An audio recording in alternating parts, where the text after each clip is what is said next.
Hi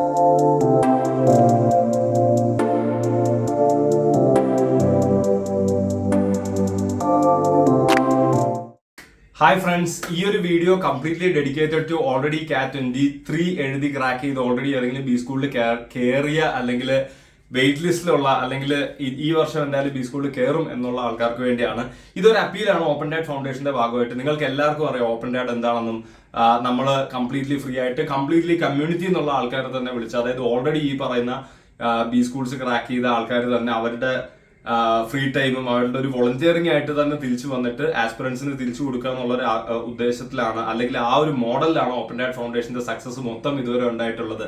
അപ്പൊ ഇനി അങ്ങോട്ടുള്ള ബാച്ചുകളെ നമ്മൾ ട്രെയിൻ ചെയ്യുന്നത് മുഴുവൻ ഈ ഒരു കമ്മ്യൂണിറ്റി പവേർഡ് വേയിലായിരിക്കും. കാരണം നമ്മളിത് ചെയ്യുന്നതെന്ന് പറഞ്ഞു കഴിഞ്ഞാൽ this is an alternate to traditional entrance coaching, where ഒരു സ്റ്റുഡന്റ് ഒരു ക്ലാസ് റൂമിൽ പോയി കഴിഞ്ഞാൽ, ഒരു എസ്റ്റാബ്ലിഷ് കോച്ചിങ് ഇൻസ്റ്റിറ്റ്യൂട്ടിൽ കയറി കഴിഞ്ഞാൽ ഒരാഴ്ച അല്ലെങ്കിൽ 2 ആഴ്ച കഴിയുമ്പോൾ തന്നെ ജെഇ കോച്ചിങ്ങിനൊക്കെ പോയവർക്കറിയാം, അവരൊരു സൂപ്പർ ബാച്ച് എന്ന് പറഞ്ഞിട്ട് വലിയ ബുദ്ധിജീവികളുടെ മാത്രം ഒരു ബാച്ച് വേറെ സെപ്പറേറ്റ് ആയിട്ട് ഉണ്ടാക്കും. എന്നിട്ട് ബാക്കിയുള്ളവരെ തഴയുന്ന ഒരു രീതി, ഇങ്ങനെയുള്ള രീതിയിലല്ല എൻട്രൻസ് പഠിപ്പിക്കേണ്ടത് എന്നുള്ളതാണ് നമ്മൾ വിശ്വസിക്കുന്നത്. കാരണം നിങ്ങളെപ്പോലെ എൻട്രൻസ് ഈ വർഷം അല്ലെങ്കിൽ കഴിഞ്ഞ വർഷം അല്ലെങ്കിൽ അതിന് മുന്നത്തെ വർഷം ക്രാക്ക് ചെയ്ത ഒരാൾ വന്നിട്ട് ഒരു പേഴ്സണൽ മെന്റർഷിപ്പോട് കൂടി, അതായത് ഒരു പേഴ്സണൽ ടച്ചോട് കൂടി പഠിപ്പിക്കുന്ന സമയത്ത് that be way different. And also majority of the ആൾക്കാരുടെ പ്രശ്നം എന്ന് പറയുന്നത് അവരെ മെന്റലി മനസ്സിലാക്കാൻ, മാനസികമായിട്ട് ഒരു എൻട്രൻസ് പ്രിപ്പറേഷൻ നടക്കുന്ന സമയത്ത് എന്തിലൂടെയൊക്കെയാണ് ഒരു വിദ്യാർത്ഥി കടന്നു പോകുന്നതെന്ന് അറിയണമെന്നുണ്ടെങ്കിൽ ആ ഒരു ഷൂസിൽ ഒരു 1, 2, 3 വർഷം മുന്നേ നിന്ന ഒരാളായിരിക്കണം. അപ്പൊ അങ്ങനെയുള്ള ഒരുപാട് ആൾക്കാർ കോൺട്രിബ്യൂട്ട് ചെയ്തിട്ടാണ് ഓപ്പൺ ഡാറ്റ് ഫൗണ്ടേഷൻ ഇതുവരെ എത്തിയിട്ടുള്ളത്.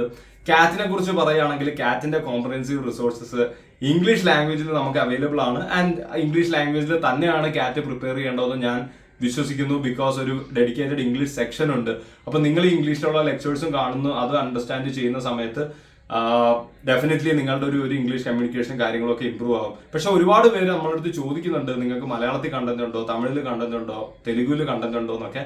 പക്ഷെ അൺഫോർച്ചുനേറ്റ്ലി നമുക്ക് ആ കണ്ടന്റ് ഇല്ല എന്ന് മാത്രമല്ല, that is not something we promote. But what I was thinking is, കഴിഞ്ഞ വർഷം ഒരുപാട് കാറ്റ് ക്രാക്ക് ചെയ്ത ആൾക്കാർ ഈ സമയത്ത് ഒരു ഫ്രീ ആയിട്ട് ഇരിക്കുന്ന ആൾക്കാരുണ്ടാവും. സോ അങ്ങനെയുള്ള ആൾക്കാർക്ക് if you can register in the form in the description, then നമുക്ക് ഒരുമിച്ച് ഒരു കമ്മ്യൂണിറ്റി മോഡലിൽ തന്നെ നിങ്ങൾ തന്നെ ഈ പറയുന്ന ഒരു വീഡിയോസ് ഒക്കെ ക്രിയേറ്റ് ചെയ്ത് മലയാളം ലാംഗ്വേജിൽ കാറ്റിന്റെ കണ്ടന്റ് ഉണ്ടാക്കുകയാണെങ്കിൽ that will be A great resource which the coming aspirants in the future can use.